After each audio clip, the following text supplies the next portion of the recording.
Bismillahirrahmanirrahim. My name is Mohammad Humayun जान. I teach biology in Al Karim Public High School. पिछले lecture में हमने बात की थी बायोफिज़िक्स और बायोकेमिस्ट्री पे. आज हम बात करेंगे बायोजियोग्राफी पे. बायोजियोग्राफी साइंस की वो ब्रांच है जिसमें हम लिविंग ऑर्गेनिज्म की डिस्ट्रीब्यूशन को स्टडी करते हैं मुख्तलिफ जोग्राफियाई ख़ित्तों में. सबसे पहले हम इसको डिफ़ाइन करते हैं. The study of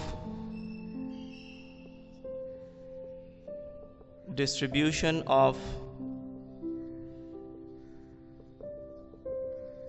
living organisms in different geographical regions of the world. Biogeography वो ब्रांच है साइंस की जिसमें हम लिविंग ऑर्गेनिज्म के डिस्ट्रीब्यूशन को स्टडी करते हैं मुख्तलिफ जोग्राफियाई ख़ित्तों में.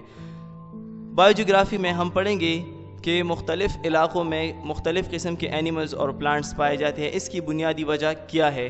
कोई भी जानदार किसी भी इलाके में अगर पाया जाता है तो उसके लिए सबसे पहले ज़रूरी तो है उस जानदार के उस इलाके के एनवायरनमेंट के साथ, उसके क्लाइमेट के साथ एडजस्ट होना. बायोजियोग्राफी में हम पढ़ेंगे, फॉर एग्ज़ाम्पल अगर हम पढ़ें कि पोलर बेयर है, तो ये पोलर बेयर आर्कटिक रीजन्स में क्यों पाया जाता है? क्योंकि पोलर बेयर की जो बॉडी रिक्वायरमेंट्स हैं वो आर्कटिक रीजन्स को सूट करती है. यहाँ पर साल साल बर्फ़ रहती है और पोलर बेयर जिसे हम उर्दू में खुद भी रीच कहते हैं वो इन इलाकों में सरवाइव कर सकता है. इसी तरह हम बायोजियोग्राफी में ये भी पढ़ेंगे कि जो मलेरिया कॉजिंग मॉस्कीटोज़ हैं, एनोफिलीज़, ये डैम्प सब ट्रॉपिकल रीजन्स में क्यों पाए जाते हैं? क्योंकि ये गर्म मरतूब इलाकों में अफजाइश कर सकते हैं.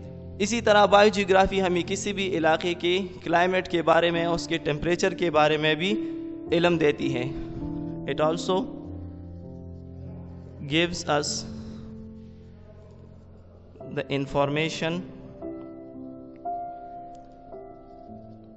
About the climate of a reason.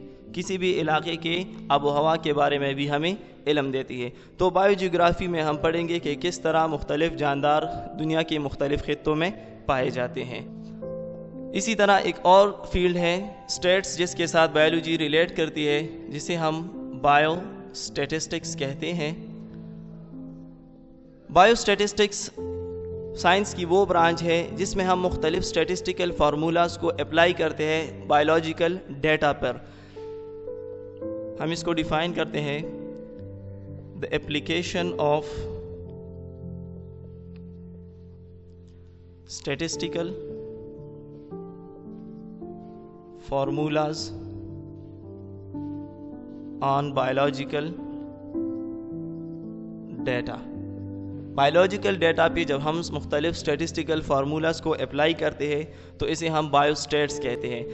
Mostly biostatistics के ज़रिए हम जो रिसर्च प्रोजेक्ट्स होती है उनके डेटा को इंटरप्रेट करते हैं. जो data the data we get from research projects, तो इस डेटा को समराइज़ करने के लिए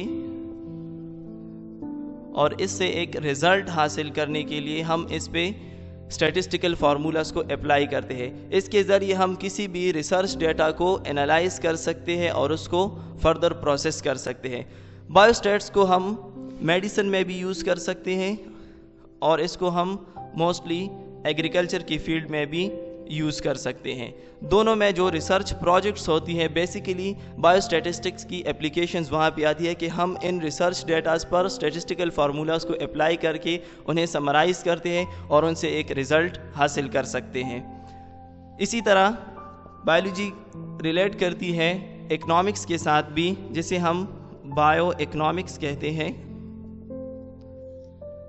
बायो इकनॉमिक्स साइंस की वो ब्रांच है जिसमें हम लिविंग ऑर्गेनिजम्स की स्टडी करते हैं from economical point of view.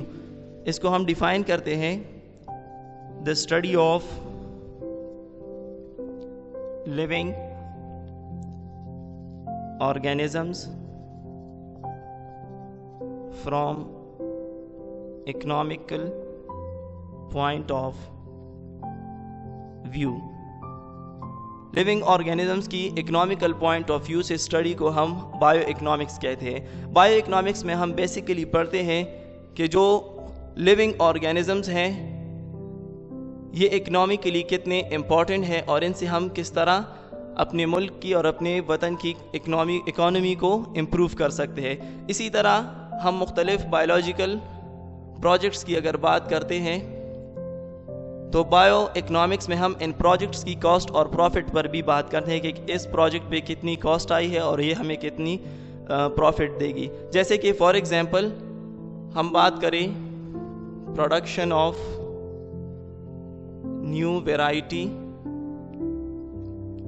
Of crops, एक नई किस्म की फसल अगर हम उगाना चाहें तो ये एक बायोलॉजिकल प्रोजेक्ट है। हम देखेंगे कि इसके प्रोडक्शन पे हमारी कॉस्ट कितनी आएगी और फिर आगे चलकर ये हमें प्रॉफिट कितनी देगी। तो इस कॉस्ट और प्रॉफिट को कंपेयर करने को हम क्या कहते हैं? बायो इकोनॉमिक्स कहते हैं। इसके साथ हमें पता चला कि बायोलॉजी जो है वो मुख्तलिफ फील्ड्स ऑफ साइंस के साथ कोरिलेट करती है। हमने पढ़ा कि फ़िज़िक्स के साथ भी कोरिलेट करती है, केमिस्ट्री के साथ भी कोरिलेट करती है, जियोग्राफी के साथ भी, स्टेट्स के साथ भी, इकोनॉमिक्स के साथ भी। तो हमें बायोलॉजी को समझने के लिए इन सब सब्जेक्ट्स के बेसिक नॉलेज की ज़रूरत होती है। इसलिए हम इन सब की बेसिक नॉलेज हासिल करके ही बायोलॉजी को सही तरह से समझ सकते हैं। वस्सलाम। आज की